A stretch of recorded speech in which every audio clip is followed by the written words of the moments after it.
Ooh. Neither can Camille. Gets outscaled, and KT smacking them here. KT have so much better team fighting. Their lanes are all advantageous. Their champions all scale better. Wow.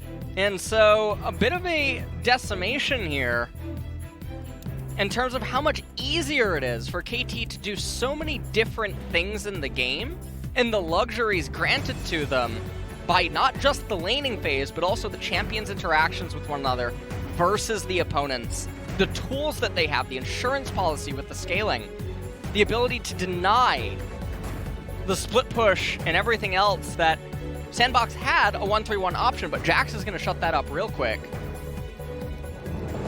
Yeah, that's a really interesting last pick. We've seen a lot of questionable R5s in our time. Oh, this one's good. This one is actually great. This one is legitimately very good. It's nice. Feels good. SANDBOX are going to have to play so much better than KT in order to win this. They are really trying to summit a mountain. And so was someone on the stage as well. I This just heard happened someone twice now. It happened yesterday. I don't know. Someone with a battle cry. Yeah, someone saw Renekton get locked in. Oh, man. When the League fighting game comes out, we need to just play each other. We'll all play Atrox and you play Renekton. Oh, man. I'll just play Lee Sin every time. Never-ending sin. Well, guys, we're ready to jump into Game 1. Here we are, match 36. We're almost near the halfway point. We got 9 matches, I guess, left available until that moment. So it's going to be Corrupting Potion start for SoHwan up in top lane. And we'll see what SANDBOX can manage to do. Trundle is the most out-of-place champion in KT's entire draft. And if KT try to do the DRX in that they just try to run into Aphelios and Volibear and friends, then 200 years can definitely come online. We take a look at all the runes everywhere. No real sinful runes coming out anywhere. No Scorch, so I think we're safe. It's a lot of Nimbus Cloak. Yeah. Only Orianna doesn't take it. Everybody else will. And Ucal did go cleanse, too. He wants to make sure. Yeah, it's a little surprising Orianna didn't take it, because he has Spellbook. How do you feel about this Orianna skin? It makes me think of, did you play the new Pokemon? Belloni? I did not play the new Pokemon. Okay, well, chat is cultured on like... Balani? Baloni? Yeah, whatever city it is. It looks like the Pokemon trainer. Okay. It kind of reminds me of, like, Super Mario Sunshine for some reason. It's an interesting skin. Well, SoHwan is actually getting just kind of poked out here early on. It's a little bit annoying. Ucal seemingly doing a good job there. In mid. By the way, I was let know if you want to vote for Smeb, but you got to vote for top lane because he's in the card as a top lane, even though he plays support every game. Yeah. Who said that? Why? I don't know. It's just the way it is. Maybe because they have like a roster card, and I guess like he comes up as the mid lane on the card as SoHwan. He's going to come up big here with some damage. And SoHwan's just looking to try to get a crash in on wave 4. Jax actually benefits from it a lot. If he can get that recall off. He is missing a bit of CS though, so he's not actually going to have the gold to get the max value recall. He missed 4 in the first 3 waves. He also pushed that last wave a little bit quickly. I can't quite see it on the minimap, but there is a world where he just hard shoves in wave 4 and recalls. Consider the series as the last one before the Armageddon. Okay. If we're heading to the stadium with the losing mentality, we might as well just forfeit the series. Our goal, though, isn't about getting the W, it's about learning and development processes. So I guess that winning mentality is more like, if you're not here to learn and get better, then, you know, whatever, just don't even bother. So that is the hardcore nature of Coach Hirai, of course, here for KT. And so we'll see what KT are going to do so far in this game. Everything is just very slow and steady. And SoHwan did get off a, well, I hate to call it a cheat. Honestly, it looks like a scam recall. He recalled with 17 out of 25. Was so he at 15 before the last wave? He definitely was. And then he missed 4, I guess, because it wasn't a cannon wave. This definitely not ideal. So missing the kind of gold that he would like on that recall, ends up picking up a Doran's Blade. So SoHwan doing a little bit rough here against Summit. Now see, this is the benefits though of a cheater. So the wave's coming into him, he can threaten to freeze, and you can steal away Summit's teleport, and then you get to teleport after Summit and come back with even more battle stats. So it's a constant layering process. We talked about this in the former series, where Varus could have done it to an Aphelios and didn't. And another aspect of sometimes why you want to do stuff like this is if you can stifle the opponent's build. Now, Jax just lets the wave in completely, so I guess it's a moot point, but sometimes these are very nice ways that you can really turn the tides inside of certain lanes and make it very painful for the opponent to play without jungler assistance. But what it seems like is everyone right now is just very content on playing a very standard, honest, no-trade laning phase. This happens a lot in LCK. Not as much as in Spring, though. Do you remember Spring? There were so many... I don't want to. You got a point. Because of what you were about to say. There were so many near-perfect games, and there were so many pentakills. That's true. And, oh, man. But there were also a lot of kind of boring, very laid-back laning phases where nobody was really trying to push an advantage. It was more so just like, let me, you know, try to be clean. bonO's going to take first dragon here, it looks like. Volibear nowhere to be seen. And it does look like the bottom lane is going to push in and help him out. The root actually going for a call. Yeah. So, yeah, just really trying to get whatever little advantage he can. And we'll see what ends up happening. Root is going to shove in that wave, and he's going to get the recall off. It's pretty hard for Ezreal to respond here. And we can just see OnFleek. I mean, he's trying to get level 6, and then they will turret dive. This is going to give it to us. I mean, they have the ability to threaten to. And with Twisted Fate, Destiny Gate, there's a lot of plays they can make, but you do have to respect Jack's Counter-Strike. Yeah. And honestly, Summit is doing such a phenomenal job in this matchup. Also, Grasp, I'm curious how many procs he has at this stage of the game. It would be cool to know. I saw him walking forward a bunch, trying to proc it. And even though that early game was looking not so great for SoHwan, where he was missing a lot of CS, he has been able to slightly catch up here. He's not too far behind. And Camille did go for double Dorans as well, so they're both going to take the one extra Dorans to start here. And we're all just kind of hanging out. Nobody's really going for any big plays. bonO was angling up towards top side with, you know, TF and OnFleek. Yeah, and Summit, the potential dive and stuff. Everything just going super slow at this point in the game is beneficial for KT because they're the ones that are scaling better. And a lot of this is just a byproduct because the laners aren't interacting with their jungler. And this happens a lot in LCK. Some games we get Damwon just completely pile driving their opponents. Yeah. And it feels like they're always on top of things. Sometimes it happens with DRX, but a lot of that, if you go into the context of those games, is often at the mistakes of the opponents. And here we go. So right now, Fate, he has the wave being pulled into him. He could just hold it. There's no reason to immediately shove it back out because the next wave is coming.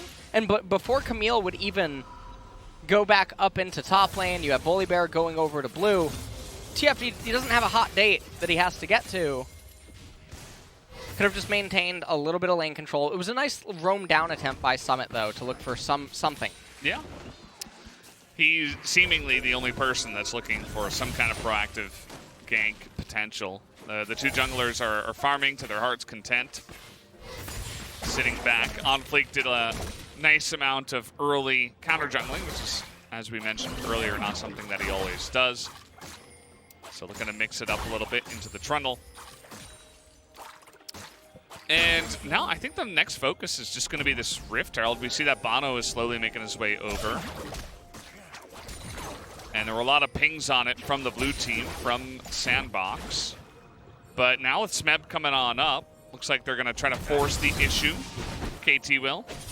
Nice trade coming in here from SoHwan. Yeah, Conqueror did get fully stacked. Here's Destiny Gate. Flash comes out. Fate has Flash too, but... Okay, that's not going to end up doing much. They get the flash out of Gorilla here. They're going to try to burst him down. As down he will go. First blood goes to Orianna, actually. Thought that would be the Ezreal, but in comes SoHwan. And now OnFleek is on the run. Galloping on over, but they can't actually take the kill. And now aiming is mid. And Root is just getting so much free farm down bot. Aiming came all the way from downtown. And, I mean, they're going to end up getting the Rift Herald. They do end up winning the team fight, but Aphelios is just getting so much value. He's going to have the call completed very soon. Twisted Fate dying, though, is actually a really big deal for him. He ideally would have liked to have Rod of Ages on his next recall that should have been happening very soon, but getting stunted like this, not ideal. Ucal now ahead of him in EXP. bonO going to actually pick up the Rift Herald. Also, bonO is down 2 levels. I just want to point that out. He did just ding 7. So he's down a little bit over a level. As let's take a look at how this all transpires.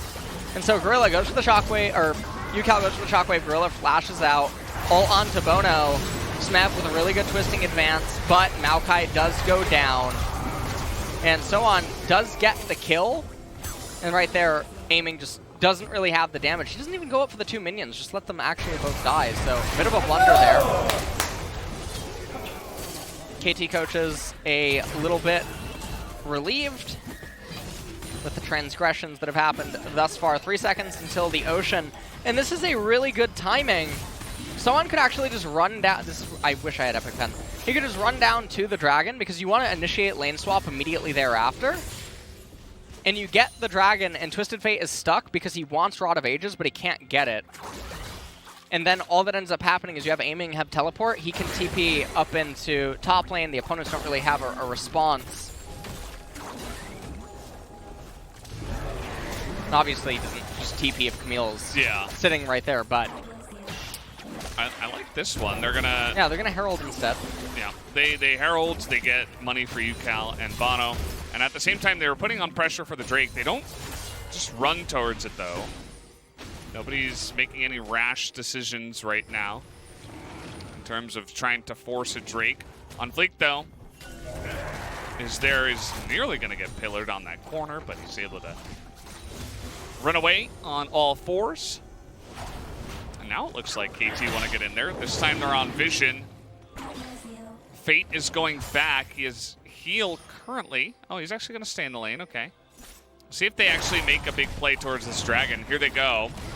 TF is making it in. bonO is committing to it. There is the smite, but he might go down as the burst damage is enough to take him out. But Gorilla, super squishy after losing the Aftershock. Now OnFleek is as well. Smeb, though, has to get out. That's a nice stopwatch. But can they follow up after this? Smeb is going to go down. SoHwan is able to get here and bait over the wall. He's going to bait SoHwan way out of position. And now KT, the rest of the team, is left out to dry. And SoHwan can't even pick up the kill. That was a fantastic play by Fate to escape, as now Summit is looking for the play. But OnFleek a little bit slow on the jump. And yes, KT get the Drake, but SANDBOX jump ahead with the kills. Yeah, they come out very far ahead in this fight. And Summit is very big right now. He has 2 kills, 2 assists. He already has the Phage and the Sheen. I think he can recall, actually, into Trinity Force, maybe. Magical Boots complete as well. Fate manages to make his way up into top lane. and get himself at least one more turret plate.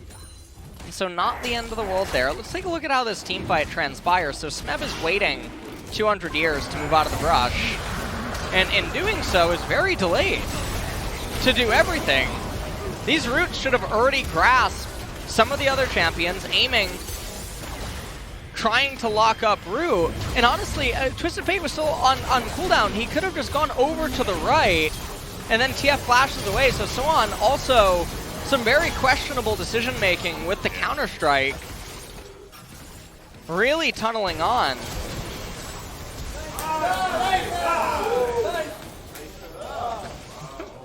We had the nice juice coming out of that side as well. Everybody feeling pretty nice, but SANDBOX more so after the last one.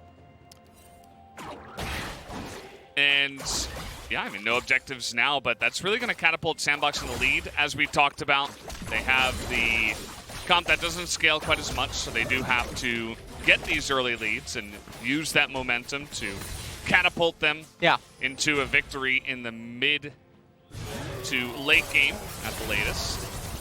They're ahead 2K right now.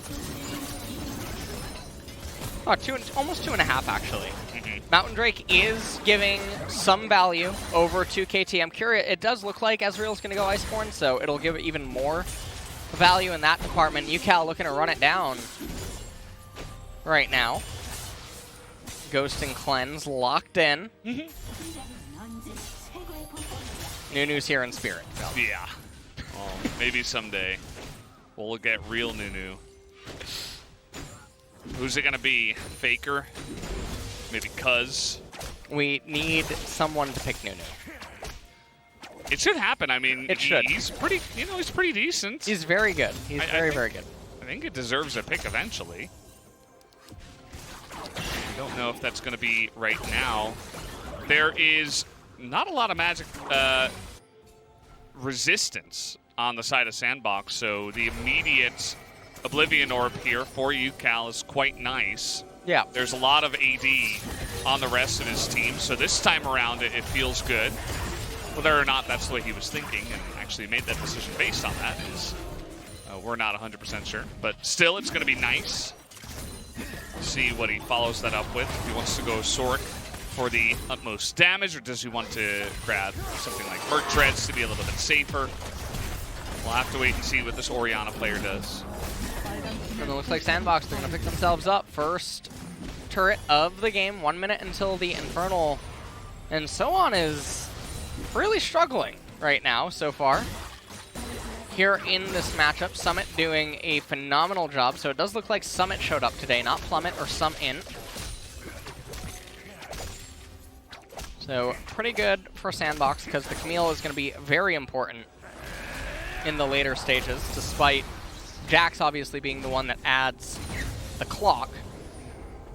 And bonO has caught up in EXP. He's level 10. OnFleek level 10 as well. 30 seconds until the Infernal. Does Jax have Blade of the Ruin King? Let's take a look as he recalls. And the answer's yes. Yeah.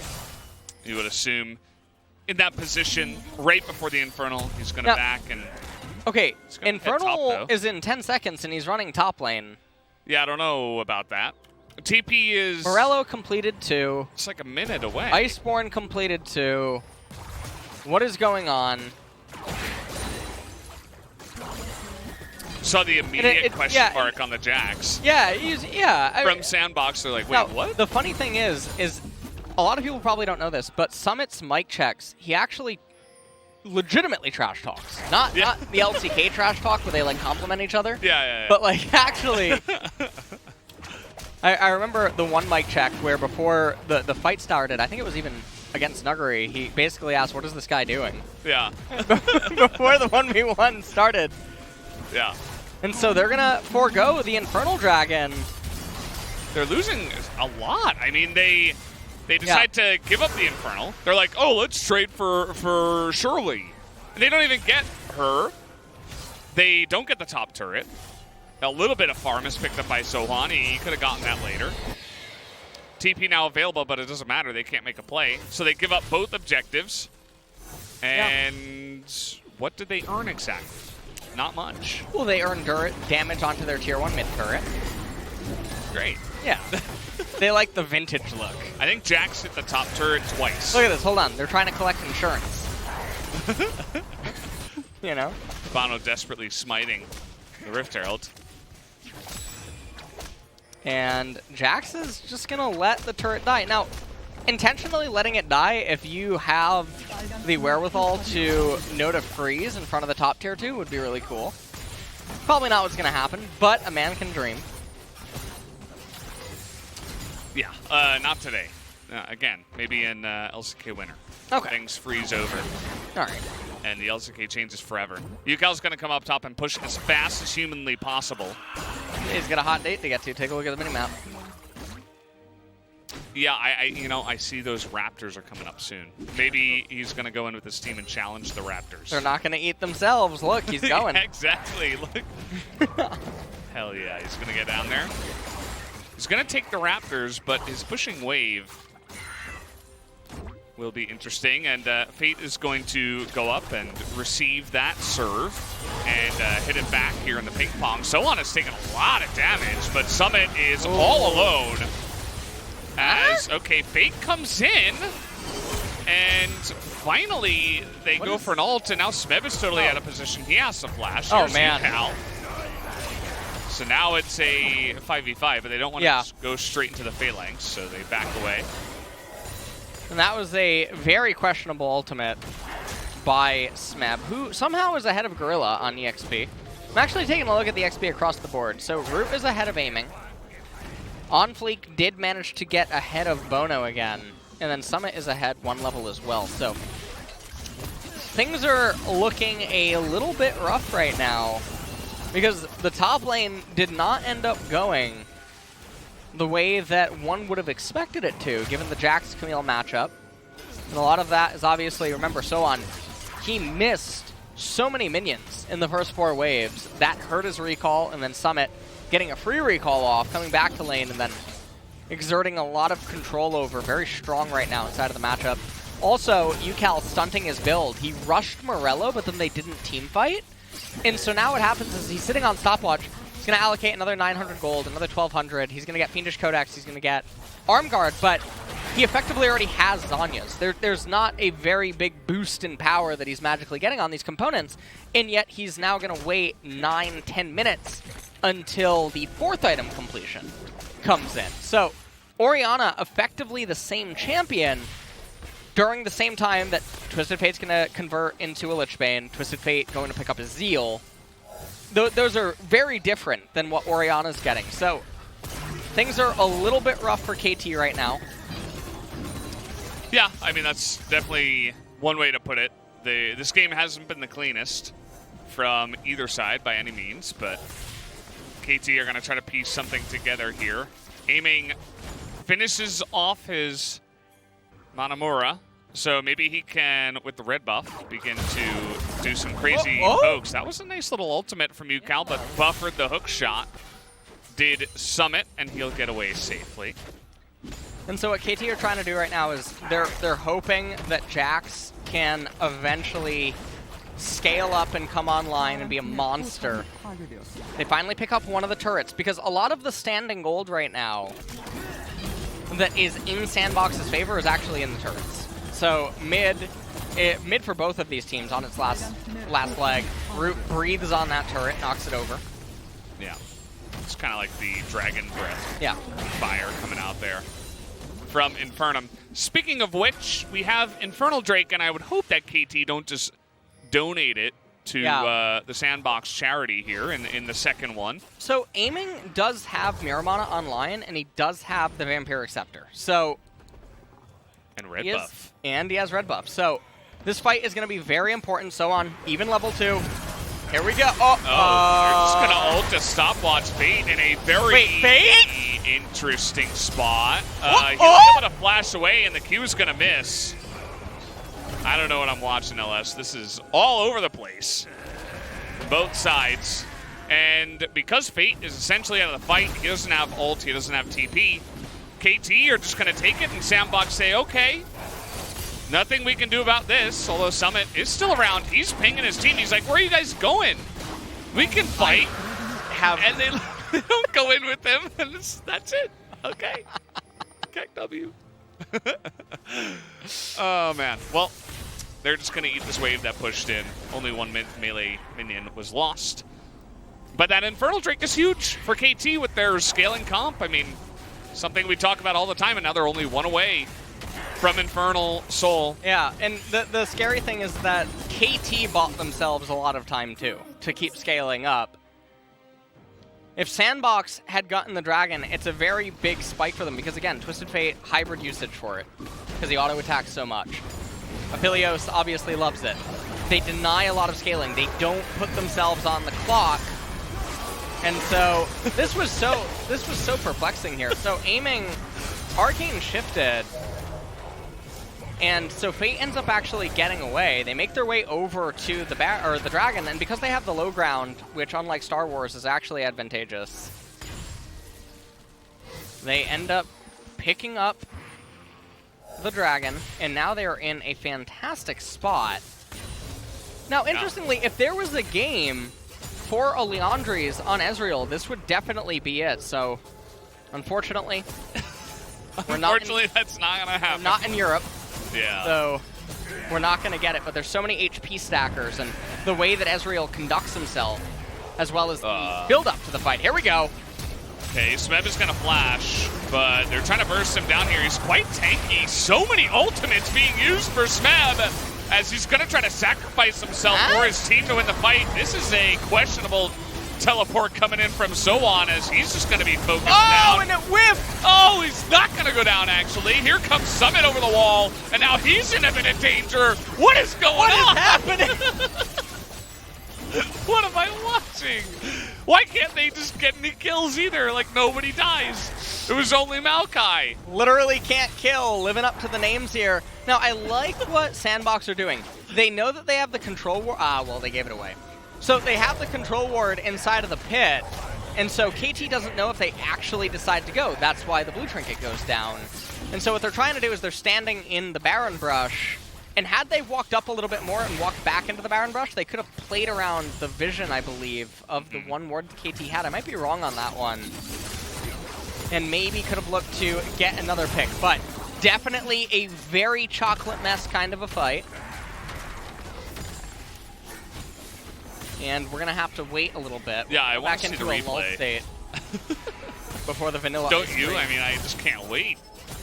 Here we go. Break it down for us, LS. Yeah, so Pillar comes out, and it's very perplexing because KT, they just bought themselves so much time. You have Jax down in bot lane, completely uncontested, who's just trying to farm. Smeb in no man's land.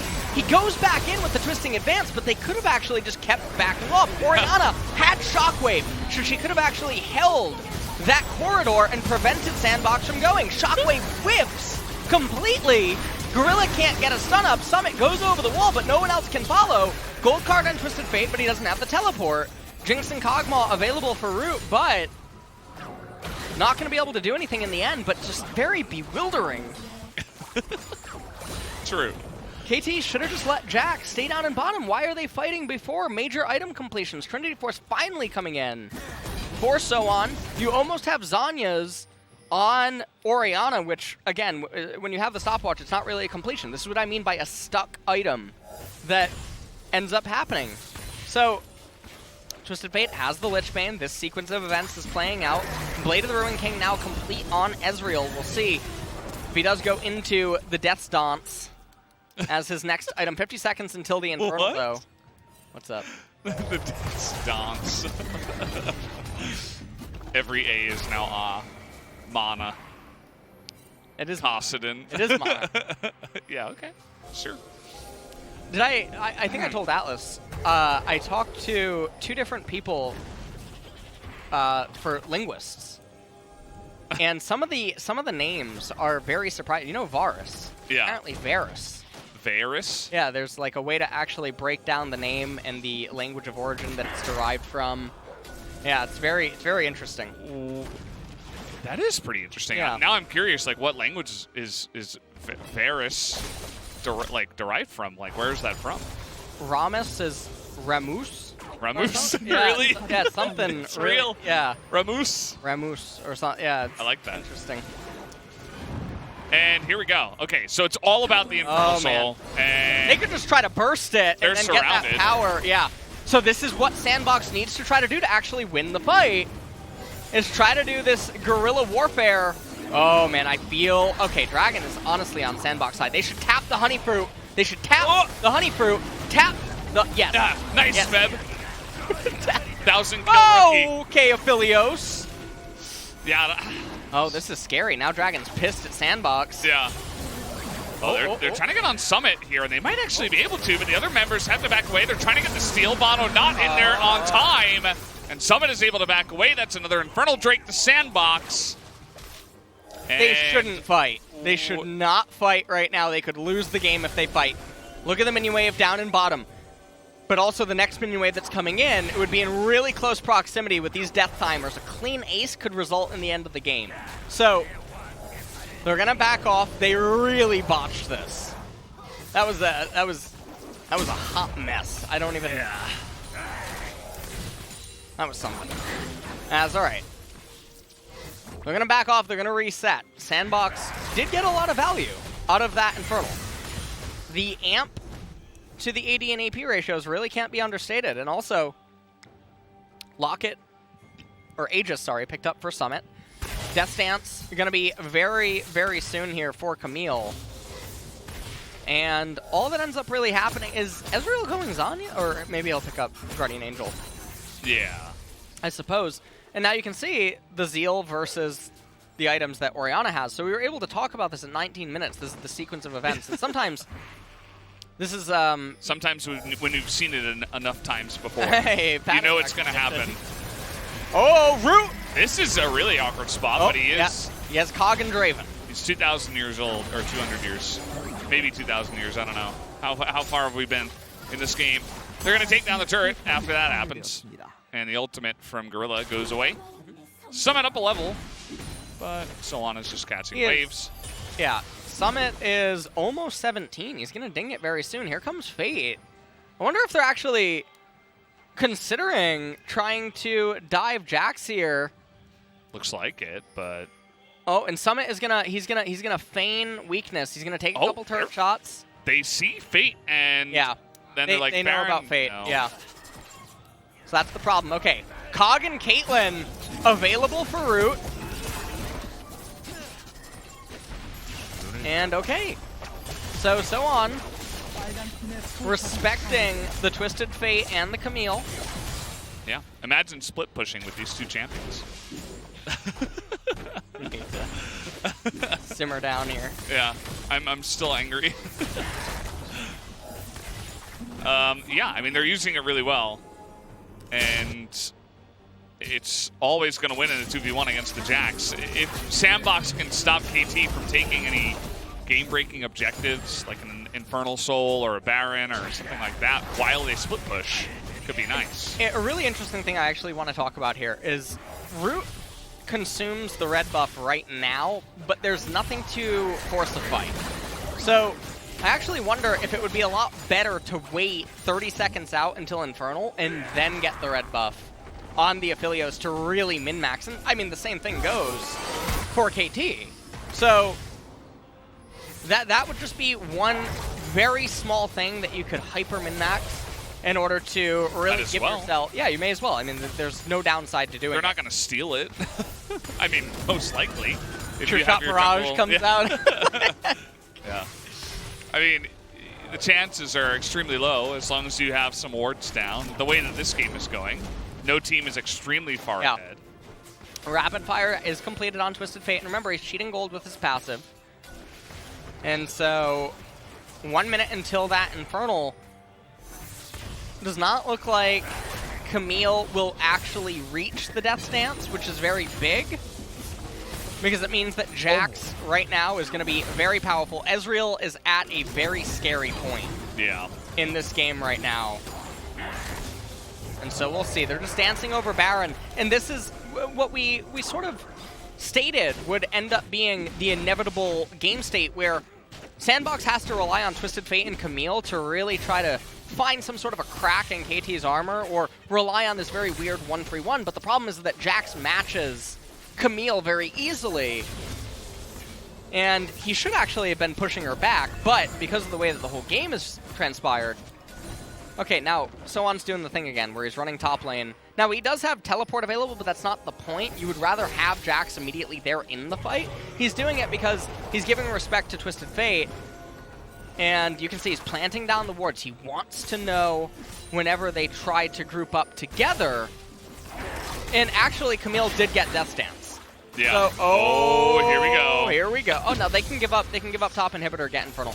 Give up top inhibitor, get Infernal. But what about are they just going to keep pushing? They don't have teleport. Aiming has TP. No, aiming has TP, Ucal has TP. Fate has to get here, but they're not going to get here on time. No, and that's going to be it. The Infernal they just threw the game. is going to go to KT. There you go, aiming in the front, but he's got stopwatch. And a QSS at the ready. He's taking a lot of damage, though, from that front line, who is really tanky. Oh, Jax! Here comes Jax in the back line. Can he get on top? Rudy gets that stun, and there's the pillar, but 200 years! 200 years! Strikes again! And that's going to be the end of KT. Only Ucal remains, as he was not in the fight. And Aphelios just stands up to 3 monsters in his face and wins. And that might indeed be... No, it's not. No, Orianna, Shockwave should come up, and Smeb's going to be there too. Do they have a teleport to lock up turrets? No. So, it really looked like they had just thrown the game, because Infernal went over. KT could have just disengaged the fight, backed off, and everything would have been fine. Smeb's up now, bonO coming in 14. They're just going to try to rush the turret. Oh, they're just rushing it down. They have the tankiness. They're going to try to get in their faces and stun them, and they just got to hit that Nexus, but they're also hitting Ucal. In goes Smeb, but he doesn't have enough damage. That's going to be the end of the game. As SANDBOX take it down.